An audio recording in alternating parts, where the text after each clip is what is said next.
Hello বন্ধুরা, সবার প্রথমে কমেন্টে হর হর মহাদেব লিখবা, তারপরে আমার কমেন্টে জানাইবা তোমরা কে কোন জায়গা থেকে আমার এই ভিডিওটা দেখবা, আর কে কে ব্রত পালন করায় শ্রাবণ মাসের আমার এটা জানাইবা। আর কে কে প্রত্যেক সোমবারে দে, শ্রাবণ মাস না হবে প্রত্যেক সোমবারে কে কে শিব বাবার ব্রত পালন করে, এটাও আমার কমেন্টে জানাইবা।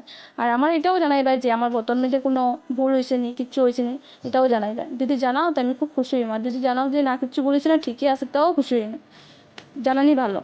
আমি খুশি হই যে না আমি কিছু করলাম, কিছু ভুল করলাম। আর কিছু ভুল যদি করি না তো এটাও শুনে খুশি হই যে না আমি কিছু ভুল করলাম না, ঠাকুরের ঠিকমতো আমার মানে সেবা করলাম যে ঠাকুর এটা ঠিকমতো ঠাকুরের ফার।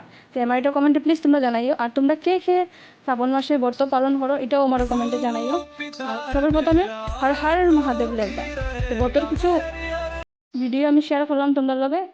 প্রথম সোমবারের ভিডিও শেয়ার করতে পারছি না, শ্রাবণ মাসের দ্বিতীয় সোমবারের ভিডিওটা শেয়ার করলাম কারণ আমার খুব শরীর ভালো আসলো না, খুব জ্বর আসলো। আর গেছি শ্রাবণ মাসের প্রথম সোমবারে ভিডিও আমি ব্রত পালন করছি, কিন্তু ভিডিও করতে পারছি না, শরীর ভালো আসলো না। তো দ্বিতীয় সোমবারের ভিডিওটা আমি শেয়ার করলাম। তোমরা সবাই কমেন্ট করিও আমাদের কে কোন জায়গার থেকে ভিডিও দেখবে। আর সবাই হর হর মহাদেবটা দয়া করে প্লিজ লিখবো। আর শিবভক্ত যারা আছে তারা পুরো ভিডিও দেখবো, আমি বড় করি জানি।